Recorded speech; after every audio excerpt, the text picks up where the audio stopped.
Vamos a hablar ahora sí del arte barroco, ¿sale? Ahora sí, vamos directo al asunto del arte barroco. Bueno, ¿cuáles son las características generales del arte barroco? Vamos a ir punto por punto. Busca impresionar e incluso ofuscar al espectador. O sea, esa es la tirada del arte barroco, impresionar, que te quedes anonadado, con el ojo cuadrado, así que no digas, no sepas ni qué decir, ¿no? Busca ofuscar. ¿Qué es ofuscar? Ofuscar es, por ejemplo, cuando alguien te habla mucho y llega un punto que dices, ay, ya cállate, ¿no? Ya me cansaste, ya me saturaste, ya estoy ofuscado. Bueno, el arte barroco busca eso, busca tener ese efecto, o sea, que sea demasiado poderoso el impacto visual, auditivo, estético del arte, ¿no? Busca transmitir contenidos ideológicos, o sea, es retórico, lo que ya mencionábamos, o sea, es un arte propagandístico.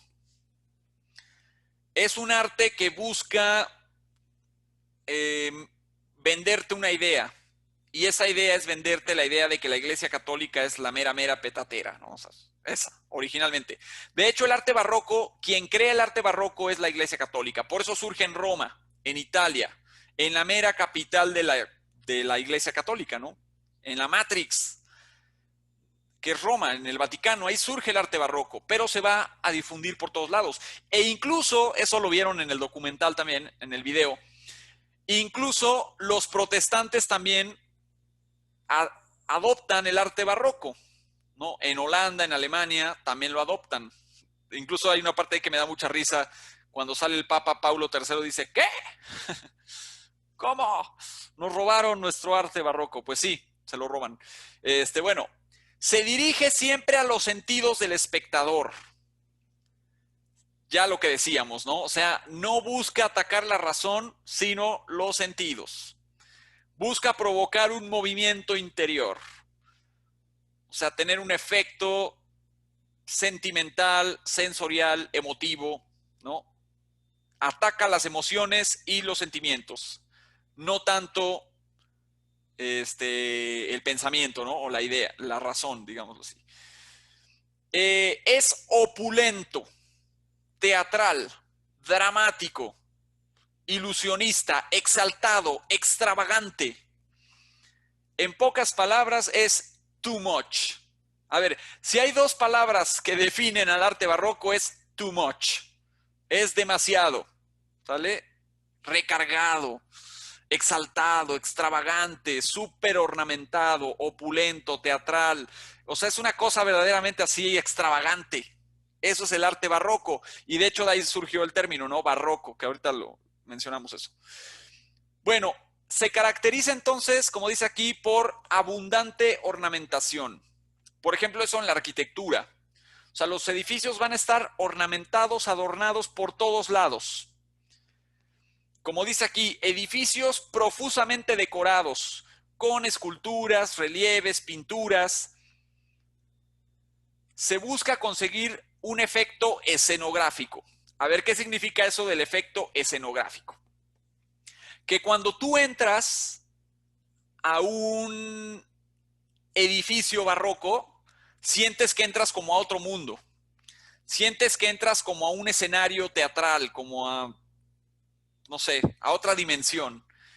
Eso es lo que buscaba el arte barroco. Y no nada más la arquitectura, también la pintura, la escultura, todo, ¿no? O sea, era como si vieras una obra de teatro así muy extravagante, muy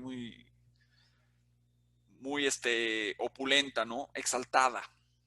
Por eso les digo, el arte barroco es too much.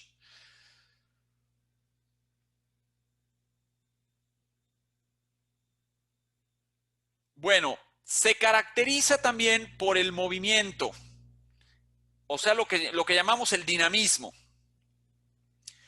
y por los dramáticos contrastes de luz, eso en la pintura sobre todo. En la pintura va a surgir lo que llamamos el tenebrismo, que ahí incluso les pedí, ¿no? Que investigaran qué es el tenebrismo. ¿Alguien sabe? ¿Alguien que nos pueda decir qué es el tenebrismo? Por tener el fondo negro y sus figuras en primer plano son como muy claras y maneja lo que es la perspectiva. Exactamente, ¿no? O sea, es un contraste así muy dramático, hasta violento, contraste violento entre luz y sombra. A eso se le llama el tenebrismo. Y ese contraste dramático, pues hace que la pintura sea más impactante, ¿vale? Tiene un efecto como más poderoso. Busca construir una obra de arte total.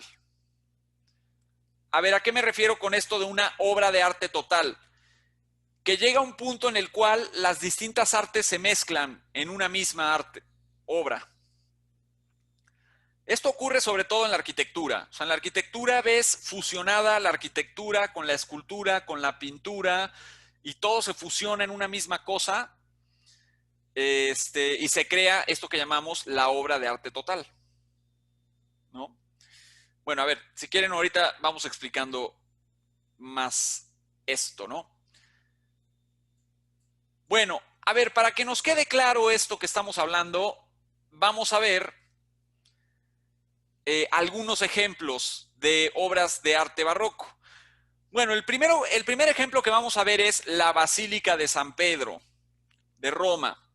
¿Se acuerdan ustedes que cuando comenzó a construirse esto? ¿Se acuerdan del Papa Julio II, que fue el que tuvo la idea de vamos a remodelar el Vaticano? Entonces contrata a Bramante, a Miguel Ángel, a Rafael, y ellos empiezan a remodelar el Vaticano, pero no les va a alcanzar la vida para hacerlo, ¿sale? O sea, ellos empiezan, pero en realidad todo esto se va a terminar en el siglo XVII, o sea, en el periodo barroco. Por eso es que al final, todo lo que vemos ya es en realidad barroco. O sea, el Vaticano es una mezcla de arte renacentista con barroco. Entonces, la Basílica de San Pedro y sobre todo la Plaza de San Pedro, que es esta obra, es barroco ya. Entonces, fíjense, a esto le llamamos un efecto escenográfico. Tú llegas aquí, si alguno de ustedes ha tenido la experiencia de viajar al Vaticano, y si no la han tenido aún, algún día tienen que hacerlo. Cuando tú llegas a esta plaza y te paras aquí, en verdad sientes que entras a otra dimensión. O sea, de pronto estás rodeado completa. Bueno, tienes la Basílica de San Pedro enfrente, ¿no? Arquitectura barroca. Pero sientes que llegas y son como dos brazos gigantes que te abrazan, ¿no? Que te abrazan y te dicen welcome, ¿no? Bienvenido a la iglesia, la iglesia chida, la original, la mera mera, lo demás es falso, el protestantismo es falso, esto es la verdadera religión. Y dos brazos enormes te abrazan y ves a los lados a todos los apóstoles que te reciben. Aquí arriba volteas, entonces te quedas así de wow, el símbolo aquí de la iglesia católica y del papado de Roma. El mismísimo San Pedro que ahí está esperándote con la llave en la mano. Y el mismísimo Cristo que está ahí también recibiéndote. Entonces, en verdad sientes que llegas a otro mundo, ¿no? Llegas al a la mera casa de Dios, ¿no? Ahí ya llegaste. O sea, ese es el efecto escenográfico que les digo. Y cuando entras a la Basílica de San Pedro, te encuentras esto que es la Cátedra de San Pedro. ¿Qué es esto? ¿Qué es la Cátedra de San Pedro? Es la silla donde se sienta el Papa. Oigan, no podía ser una silla normal. Es una silla normalita. No, tiene que ser esta silla completamente así, extravagante, estrafalaria, súper opulenta, dramática, teatral, extravagante, too much, ¿no? Fíjense, si ustedes observan la Cátedra de San Pedro, aquí está el asiento, ¿no? Aquí es donde se siente el Papa. Aquí pone sus pompis el Papa, ¿no? Bueno, ponía antes, ahorita ya no. Pero aquí supuestamente ponía sus pompis el Papa. Pues detrás de él, ¿qué tienes? Una explosión así. ¡Pah! En medio sale el Espíritu Santo volando y salen así ángeles y nubes y rayos. Así súper dramático el efecto. Entonces ya te podrás imaginar al Papa sentado en esta silla, hablando, y la gente lo veía, y lo que veía, o sea, veía al Papa, pero en realidad veía lo que había arriba del Papa. O sea, toda esta explosión, entonces la gente decía, no, pues sí, ¿cómo podemos dudar de la autoridad del Papa? No, pues este es el mero mero. O sea, ve, atrás de él está el Espíritu Santo y toda esa despliegue, esos rayos y nubes y ángeles. Pues sí, ¿no? O sea, él es el Papa. Entonces sí queda claro este poder propagandístico tremendo, ¿no? Entonces no podía ser una silla normal, no. Tenía que ser esta silla así súper extravagante, ¿no? La Fontana di Trevi, por ejemplo, en Roma, también es un ejemplo de arte barroco. Y acá es lo que les digo, cómo se funde. O sea, la Fontana di Trevi es una mezcla entre arquitectura y escultura. Y llega un punto en el que realmente la barrera que divide la escultura de la arquitectura es como muy casi borrosa, ¿no? Casi inexistente. Entonces, a eso es a lo que me refiero con la obra de arte total. Eso es lo que busca el barroco. Que una obra sea muchas cosas. La fusión de varias artes en una sola. Esto, por ejemplo, es la Catedral de Murcia en España. Pueden ver, esto ya es arquitectura barroca, con mucha ornamentación, entonces, esculturas que adornan el edificio, adornos, columnas, todo muy exuberante, ¿no? Y este es el interior de una iglesia en Granada, en España, la sacristía de la Cartuja. A esto es a lo que nos referimos con too much. O sea, tú entras acá y no sabes qué ver. No sabes si ver el retablo, si ver los adornos de aquí, si ver la pintura que está acá arriba. O sea, en verdad es impresionante. Les puse, acá hay otra, fíjense. Esto es en Alemania. Les puse una pregunta en la tarea que decía investigar qué significa el término horror vacui. ¿Alguien supo qué significa horror vacui?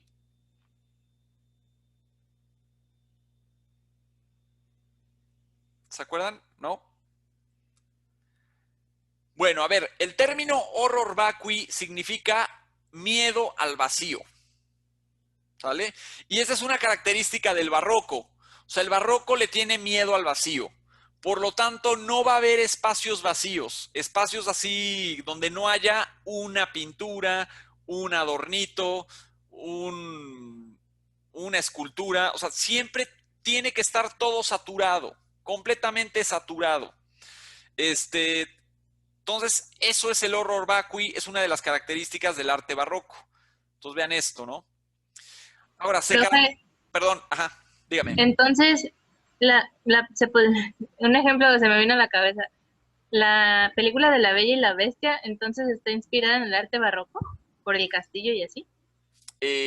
Fíjate, no, la moderna, la versión moderna, que salió Ajá, apenas, hace no mucho, sí la sí. vi, no me acuerdo bien, necesitaría yo volver a ver esa parte, no me acuerdo en este momento, pero si es así todo exuberante, extravagante, súper ornamentado, exaltado, teatral, opulento, too much, pues sí, seguramente sí es barroco, barroquísimo, ¿no? Sí, fíjate que sí vi esa Gracias, profe. película, pero no me acuerdo en este momento. Pero sí, y fíjate, acá hay algo interesante. Ya dijimos que al barroco le gusta el movimiento, no le gusta lo estático, todo tiene que estar como en movimiento. Incluso diseñaron un tipo de columna que se llama la columna salomónica, así se le llama. Y es una columna que, como pueden ver, parece que se está moviendo, es como una serpiente, ¿no? O sea, no está fija como las columnas de los griegos o de los romanos, sino que esta columna es como si estuviera bailando. Entonces, todo es dinámico, todo es movimiento, súper ornamentado, recargado, horror vacui. Aquí no hay un solo espacio que tú digas, pues está vacío. No, todo Profe, que está también, decorado con algo, ¿no? ¿Qué pasó? Que también en el video decía que según no había ningún vacío porque Dios no tenía vacíos, algo así, ¿no? Exactamente, hay una parte, ¿no? Donde dice, sale un padrecito y dice, como Dios, que todo lo llena, ¿no? Que todo lo cubre. Así es el arte barroco. Exactamente, esa parte, ¿no? Y fíjense, no sé si a ustedes les tocó, pero yo recuerdo cuando yo era niño, aquí en la ciudad de Puebla, mi mamá me llevaba a las iglesias del centro, ¿no? Que obviamente la mayoría de todas las iglesias que hay en el centro de Puebla son barrocas. Y me acuerdo que me impactaba mucho entrar y ver estas esculturas de madera con estos cristos así todos sangradísimos, así, o sea, una cosa verdaderamente así hasta, ay, cañón, ¿no? O sea, ¿cómo no les da miedo, no? O sea, y ahí ves a la gente orándole al Cristo todo hiper sangrado, hiper así. A mí me daba miedo, o sea, me moría de miedo. Pero justamente eso es barroco, ¿sale? Eso es arte barroco, o sea, un arte súper impactante, dramatiquísimo, hasta decir basta. Y es que el mensaje era este, o sea, ve cómo dejaron a Cristo por ti. O sea, Él murió por ti, por tus pecados. Y así lo dejaron, ¿no? Entonces, la verdad es que sí es bastante fuerte. O sea, dices, no, pues está cañón, ¿no? O sea, el enorme sacrificio que hizo por mí. Entonces, o sea, sí impacta mucho. Esa era la idea del barroco. Y como ya vimos, el barroco pues va a llegar a América. Entonces, por ejemplo, la Catedral de México, pues esto es barroco. Esto que está en Río de Janeiro, en Brasil, pues es arte barroco. Aquí está Horror Vacui. No hay un solo espacio vacío. Entonces, eso es. ¿Y de dónde viene el término barroco? Del portugués barroco, que significa perla de forma irregular, ¿no? Ya lo explicaban en el video también. Así se les llamaba a las perlas que son todas chipotudas, que no son redondas, que no son esféricas, sino que son todas chipotudas, irregulares. Y entonces se le va a empezar a llamar arte barroco. Al principio, de manera peyorativa, o sea, en mala onda, con matiz negativo. Entonces, fíjense, acá dice, comienza a utilizarse con matiz negativo para referirse al arte que es considerado irregular, grotesco, extravagante, recargado, oscuro, confuso, artificial y amanerado.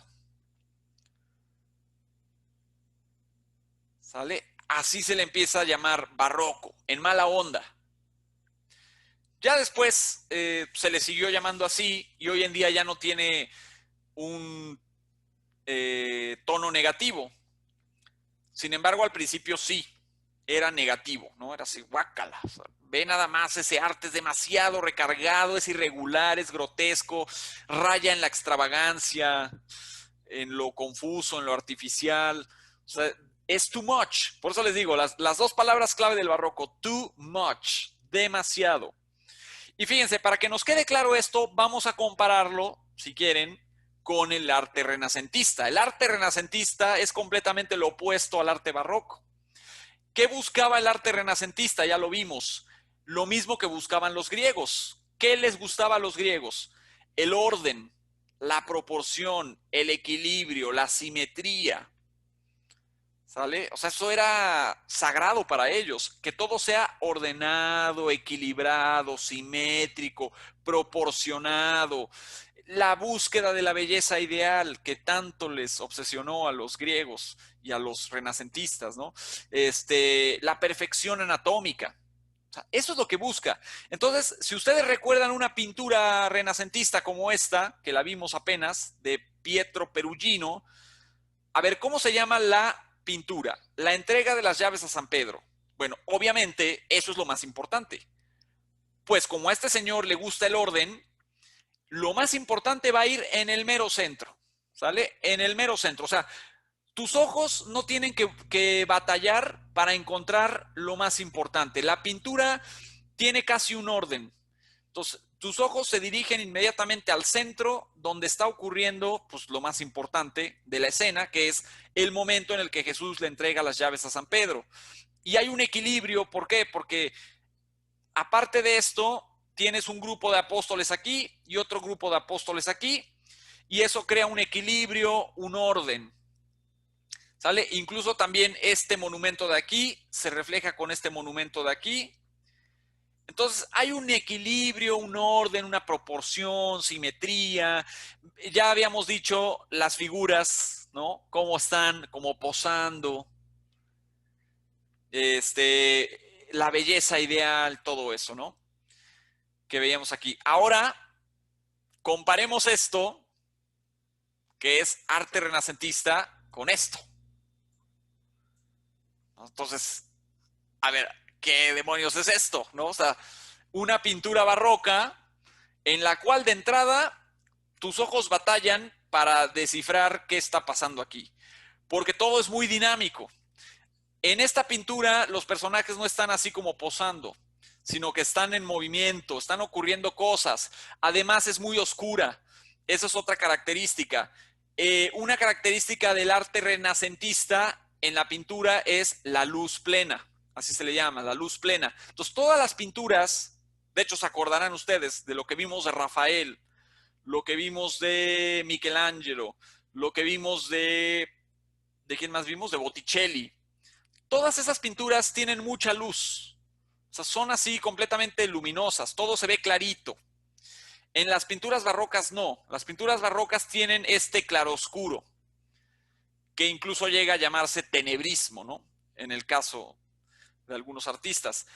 Bueno, a ver, ¿qué está ocurriendo aquí? La pintura esta se llama El triunfo de la ignorancia. No, perdón. Sí. Triunfo de la Iglesia Católica sobre la ignorancia y la ceguera. A ver, observen la pintura y díganme qué rayos está ocurriendo aquí. Un ángel está coronando a alguien. Exacto, hay una parte aquí donde podemos ver que pasa volando un ángel y en ese momento le pone una corona o un gorrito, digámoslo así, a este personaje que está aquí. Y este personaje porta en las manos una especie como de trofeo. Bueno, les digo, ¿quién es este personaje? Este personaje es el Papa. Se supone que es el Papa. Entonces pasa un ángel volando y le pone la tiara papal, o sea, el gorrito que usan los papas, ¿no? Se lo pone en la cabeza. Y el Papa lleva aquí la Eucaristía. O sea, lleva, aquí adentro va la hostia, que es el cuerpo de Cristo. Entonces ya va ahí, ¿no? ¿Y en dónde va montado este señor, que es el Papa? ¿En qué va montado? En una carroza, ¿no? En una carroza tirada por caballos. Y de hecho aquí vemos cómo estos personajes llevan a los caballos. En este caballo incluso va montado un ángel y este ángel lleva una especie como de sombrilla y tiene unas llaves. Estas llaves son el símbolo de la Iglesia Católica. Porque acuérdense que las llaves son el símbolo de San Pedro. ¿Se acuerdan, no? Entonces es el símbolo de la Iglesia. Entonces, a ver, ¿qué está ocurriendo aquí? Es un carruaje romano en el cual va montado el Papa. Y aquí tenemos el símbolo de la Iglesia. Por eso se llama el triunfo de la Iglesia sobre la ignorancia y la ceguera. Fíjense, si observan aquí el carruaje, ¿qué está pasando aquí? Observen las ruedas del carruaje. Está como pisoteando, ¿no? Exacto, está atropellando unas personas.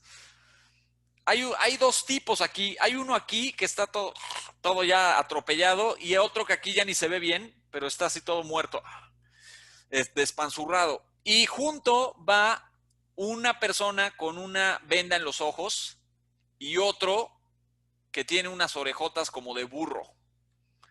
¿Quiénes son esos tipos? A ver, veamos otra vez el título de la pintura. Triunfo Los de la Iglesia protestantes. sobre la ignorancia y la ceguera, ¿no? La ignorancia es este cuate que tiene la venda en los ojos. No, perdón, el burro es la ignorancia y la ceguera es el que tiene la venda. ¿Quiénes son? Los protestantes. Exactamente. O sea, es el triunfo de la Iglesia Católica Romana sobre el protestantismo. Ellos son ciegos, son ignorantes, pero la Iglesia triunfa. Pues la verdad es que si tú ves una pintura así en una iglesia, en el siglo XVII, sí se la compras. O sea, sí. No, pues sí. Esta es la iglesia, esta es la chida. ¿No? Esta es la iglesia original, la chida, los demás, todo es falso. Acuérdense también lo que ya les comentaba anteriormente. Quizá nosotros hoy en día este arte, pues a lo mejor no nos impacta tanto. Está interesante, pero realmente no es algo que me impacte. Porque pues la verdad es que ya somos una sociedad sobreexpuesta a las imágenes. Tenemos el cine, tenemos el arte digital, tenemos una cantidad de imágenes súper impresionantes que superan por mucho a estas pinturas. Pero hay que ubicarnos en el siglo XVII, cuando no había cine, cuando no había internet, cuando no había televisión, cuando no había fotografía, no existía nada de eso. Las únicas imágenes que la gente veía eran estas. Entonces, estas imágenes tenían un poder verdaderamente tremendo sobre la gente. O sea, eran realmente muy impactantes. Entonces, cuando la gente iba a una iglesia y veía esto, dices, no, pues sí, totalmente. La iglesia católica es la iglesia y los otros son ciegos y son ignorantes. Y entonces acá vemos, fíjense, todas las características que dijimos del arte barroco. Es irregular, ¿no? O sea, aquí no hay un orden. Aquí es medio confuso todo. Es muy dinámico porque las figuras no están estáticas como en el Renacimiento. No están así como posando. No, aquí sí se están moviendo las figuras. Hay movimiento, hay dinamismo. Es retórico o ideológico. O sea, es propaganda pura, que decíamos aquí. Es recargado, extravagante, opulento. Y otra comparación, ¿no? El David de Michelangelo, que esto es Renacimiento puro, versus el David de Bernini, que Bernini, lo vamos a ver la próxima sesión, es uno de los máximos artistas del barroco, escultor sobre todo, aunque también era arquitecto. Bueno, vean la diferencia entre el David de Michelangelo y el David de Bernini. O sea, el David de Michelangelo está como posando, ¿no? De las de aquí. Bellísimo, o sea, belleza ideal, proporción, simetría, orden. El de Bernini no, el de Bernini está en pleno movimiento, está poderoso, estirando el charpe para reventarle la pedrada a Goliat. Y incluso puedes ver cómo hace la cara, ¿no? El gesto, cómo aprieta la boca, los músculos, cómo se tensan. Puedes casi sentir cómo cruje la cuerda, ¿no? Para estirar los músculos. O sea, es mucho más dinámico. O sea, está en movimiento. Está completamente en movimiento.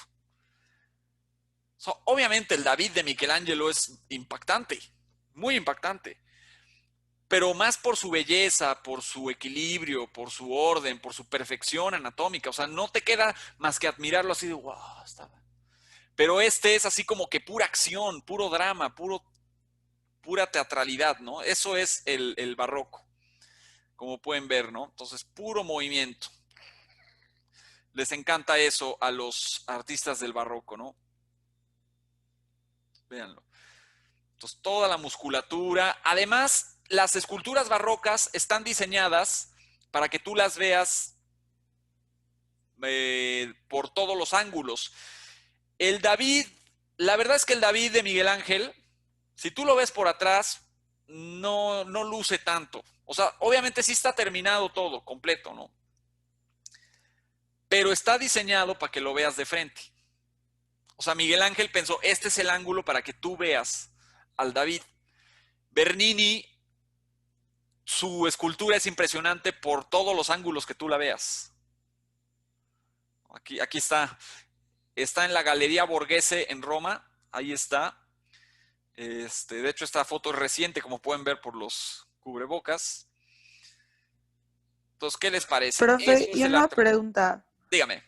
En las esculturas del barroco no les importaba que la anatomía del cuerpo fuera perfecta, o también está como muy perfecto todo eso medido. Obviamente, sí, también van a tener conocimientos de anatomía y todo eso, pero más que la perfección anatómica, les importaba el impacto, ¿no? El impacto visual que eso iba a tener. Bueno, es que acá hay otra característica que se me está pasando del barroco. El barroco es mucho más realista que el Renacimiento. O sea, el Renacimiento es realista. ¿Se acuerdan cuando comparé Renacimiento con Edad Media? ¿Se acuerdan? Obviamente hay un mucho más realismo en el Renacimiento que en la Edad Media. O sea, las figuras de la Edad Media son casi como dibujos de caricatura, ¿no? En cambio, las figuras del Renacimiento pues son mucho más realistas. Pero como les interesaba mucho esta onda de lo ideal, la belleza ideal, alteraban la realidad. O sea, no pintaban los modelos tal y como son, sino que les daban una manita de gato, digamos, para que se vieran hermosos, para que parecieran así seres divinos, ¿no? Como lo vemos en la pintura esta de aquí. Espérenme tantito. O sea, vean aquí a los apóstoles que pinta este señor, ¿no? Véanlos. O sea, sí son realistas, pero están idealizados. Entonces, en ese sentido, no son tan realistas. ¿Cómo lo van a hacer, por ejemplo, los apóstoles que pinta? Me voy a adelantar un poquito a lo que vamos a ver la próxima semana. Los apóstoles que pinta Caravaggio, que es un pintor. O sea, vean los apóstoles, bueno, las figuras que pinta. O sea, aquí no están idealizados, aquí sí los ves y dices, no, pues sí parecen personas reales. Estas sí parecen personas de carne y hueso, ¿no? Vean ahí. Este es San Mateo. O sea, no está idealizado para nada. O sea, este sí parece un anciano cualquiera. Les muestro otra. Espérenme. Aquí San Pedro, que lo están crucificando. O sea, este apóstol es mucho más realista que estos que veíamos aquí del Renacimiento.